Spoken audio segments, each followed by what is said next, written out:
Hello students, this is Sembala from Maharaja Agarsan School Hisar. Today we are going to study Civics chapter 1st of class 9. After the end of this video, I will give you homework which will be checked once the school reopens. आज अब हम अपनी second book शुरू करते हैं जिसका first chapter है लोकतंत्र क्या और लोकतंत्र क्यों। कुछ बुक के अंदर ये चैप्टर जो है सेकेंड होगा और कुछ में फर्स्ट होगा, इसलिए आप इसे अच्छे से ध्यान से देखकर फिर इसका जो है होमवर्क करना। सबसे पहले आता है लोकतंत्र। लोकतंत्र क्या है? लोकतंत्र एक ऐसी शासन प्रणाली है जिसमें देश की जनता शासन चलाने के लिए जो है प्रत्यक्ष या अप्रत्यक्ष रूप से भाग लेती है। इस शासन प्रणाली में जनता की सबसे महत्वपूर्ण भूमिका होती है। इस कारण इसे जनता के द्वारा जनता के लिए शासन कहा जाता है।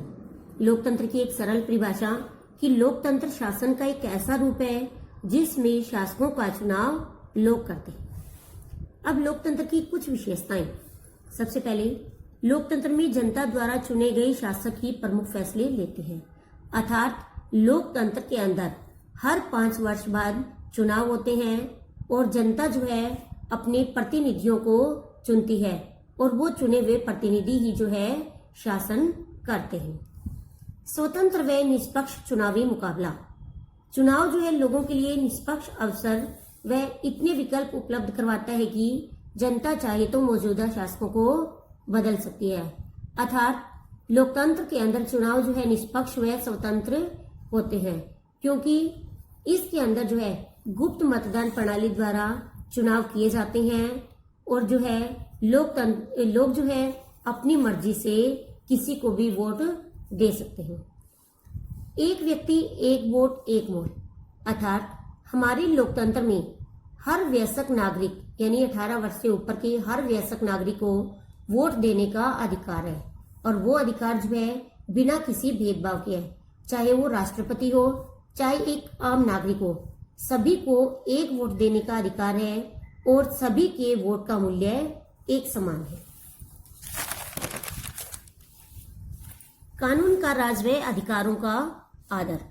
हम लोकतांत्रिक सरकार जो है संवैधानिक कानूनों और नागरिक अधिकारों द्वारा खींची लक्ष्मण रेखाओं के भीतर काम करती है, अर्थात लोकतांत्रिक सरकार जो है जो संविधान में बनाए गए कानून है उनको ध्यान में रखकर कार्य करती है और वह किसी के भी नागरिक अधिकारों का उल्लंघन नहीं कर सकती, क्योंकि अगर सरकार संवैधानिक कानूनों को अगर नहीं मानती है तो जो है उस सरकार को जो है हटा दिया जाता है।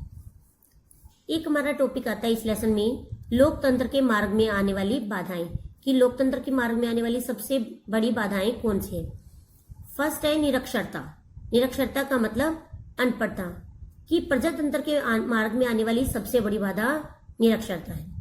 अनपढ़ व्यक्ति जो है वो अपने मत का उचित प्रयोग नहीं कर सकता, क्योंकि वह योग्य व ईमानदार नेताओं का चुनाव करने में असमर्थ होता है। आर्थिक असमानता। आर्थिक असमानता भी लोकतंत्र के मार्ग में एक बहुत बड़ी बाधा है, क्योंकि देश में की एक बहुत बड़ी जनता जो है वो निर्धन है और निर्धन व्यक्ति को जो है हमेशा अपने पेट की चिंता लगी रहती है, तो इस कारण जो है पैसे के लालच में वो अपने वोट को बेच देते हैं। जिम्बाब्वे में इसमें एक क्वेश्चन ये भी बनता है कि जिम्बाब्वे में लोकतांत्रिक सरकार है लेकिन हम जिम्बाब्वे को सच्चा लोकतंत्र नहीं कह सकते, इसका क्या कारण है?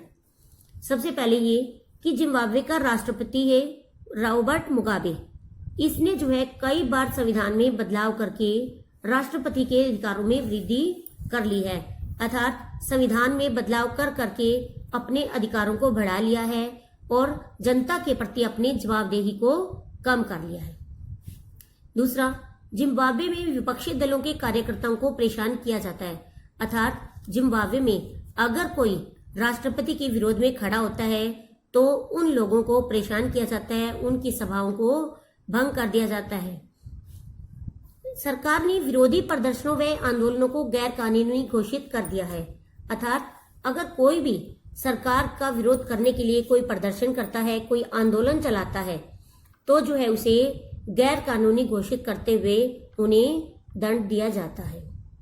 टीवी, रेडियो आदि पर भी सरकारी नियंत्रण है, अर्थात कोई भी जो है ना तो टीवी पर ना रेडियो के ऊपर जिम्बाब्वे की सरकार के विरोध में कुछ भी नहीं बोल सकता। इस कारण जो है कोई भी व्यक्ति अपने विचारों को सरकार के विरोध में व्यक्त नहीं कर सकता। इस कारण जो है हम जिम्बाब्वे को लोकतांत्रिक सरकार नहीं कह सकते। लोकतंत्र के खिलाफ तर्क, अर्थात लोकतंत्र जो है शासन प्रणाली जो है इसके जो है कि कई बार हम इसे बेहतर शासन प्रणाली कहते हैं, कई बार इसे हम बेहतर शासन प्रणाली नहीं कह सकते। इसके कारण क्या है? फर्स्ट है, लोकतंत्र में नेता बदलते रहते हैं जिससे देश में अस्थिरता पैदा होती है, अर्थात लोकतंत्र में हर 5 साल बाद चुनाव होते हैं जिसके कारण जो है नेता बदलते रहते हैं और राज्य की में अस्थिरता पैदा होती है।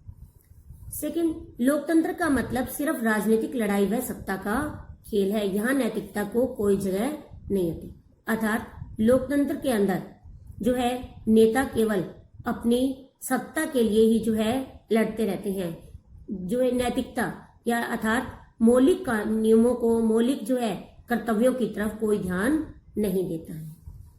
लोकतंत्र के अंदर जो है निर्णय लेने के लिए जो है बहुत लंबी बहस व चर्चा होती है और इसके कारण जो है कई बार फैसले लेने में बहुत ज्यादा देरी हो जाती है। फोर्थ, चुने गए हुए नेताओं को लोगों के हितों का पता नहीं होता है जिसके कारण गलत फैसले लेते हैं, अर्थात लोकतंत्र में जो प्रतिनिधि चुन कर आते हैं कई बार उन्हें जनता के हितों का यानी कि जनता के लिए क्या सही है क्या नहीं इसके बारे में सही जो है जानकारी नहीं होती है, जिस कारण कई बार गलत फैसले ले लिए जाते हैं। फिफ्थ है, चुनावी लड़ाई खर्चीली व भ्रष्टाचार पूर्ण होती है, अर्थात आज के समय में जब चुनाव होते हैं तो चुनाव जीतने के लिए लोग जो है उस पर बहुत ज्यादा पैसा खर्च करते हैं। चुनाव जीतने के लिए जो है कोई भी हथकंडे अपनाने के लिए तैयार रहते हैं, जिससे जो है देश में भ्रष्टाचार बढ़ता है। तो इसी कारण कहा गया कि चुनावी लड़ाई जो है वो अधिक खर्चीली व भ्रष्टाचार से भरी हुई है। अभी हमने पढ़े लोकतंत्र के खिलाफ तर्क, अब हम पढ़ते हैं लोकतंत्र के पक्ष में तर्क। लोकतंत्रीय शासन प्रणाली जो है एक बेहतर शासन प्रणाली है। इसका कारण क्या है कि लोकतंत्र जो है वो अधिक जवाबदेही वाला स्वरूप है, क्योंकि लोकतंत्र के अंदर नेता जो है वो जनता के द्वारा चुने गए होते हैं। अगर वो जनता के हितों की तरफ ध्यान नहीं देते, अगर वो कोई भी निर्णय जो जनता के हितों के खिलाफ है तो उन्हें जनता को इसका जवाब देना पड़ता है। इस कारण जो है लोकतंत्र अधिक जवाबदेही वाला स्वरूप माना जाता है। सेकेंड है कि लोकतंत्र में निर्णय अधिक विचार विमर्श और चर्चा के बाद लिए जाते हैं। तो इस कारण जो है कि जब कोई भी फैसला लेने से पहले बहुत अधिक उस पर विचार विमर्श किया जाता है, जिसके कारण बेहतर निर्णय लेने की संभावनाएं बढ़ जाती है। समाज के विभिन्न वर्गों के बीच मतभेदों व टकरावों को संभालने का तरीका उपलब्ध करवाता है, अर्थात लोकतंत्र के अंदर अगर जब भी चाहे वो अमीर गरीब के बीच में हो, जाति के आधार पर हो, धर्म के आधार पर हो, अगर कोई टकराव होते हैं तो लोकतंत्र के अंदर नेता जो है उसे सही तरीके से बिना किसी जो है रक्तपात के उन्हें सुलझाने का तरीका ढूंढ लेते हैं। इस कारण कहा गया है कि लोकतंत्र जो है मतभेदों व टकरावों को संभालता है। राजनीतिक समानता के सिद्धांत पर आधारित है, अर्थात लोकतंत्र जो है सभी को राजनीतिक समानता प्राप्त है, अर्थात कानून सभी के लिए एक बराबर है, चाहे वो कोई बड़ा नेता हो, अधिकारी हो या आम नागरिक हो। कानून की दृष्टि में सभी समान है। समान अपराध के लिए सभी को बराबर का दंड दिया जाता है तथा एक वोट एक मोल का सिद्धांत है कि सभी के वोट का मूल्य एक समान है। शासक लोकतंत्र के अंदर शासक निरंकुश नहीं हो सकता, अर्थात लोकतंत्र के अंदर चुने गए शासक जो है वो अपनी मनमानी नहीं चला सकते, वो अपने जो है अधिकारों का गलत प्रयोग नहीं कर सकते, क्योंकि उनके ऊपर प्रतिबंध लगाया गया है। लोकतंत्र के अंदर जो है नेता, यदि कोई भी नेता निरंकुश बनने का प्रयास करता है, जनता के ऊपर अपने फैसले थोपने का प्रयास करता है, तो जनता जो है उसे अगले चुनावों में हरा देती है।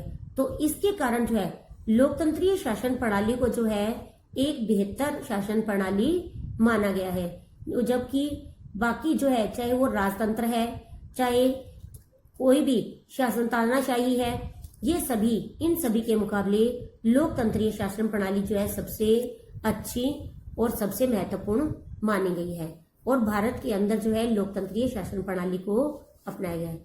ये था हमारा जो है सिविक्स का फर्स्ट चैप्टर।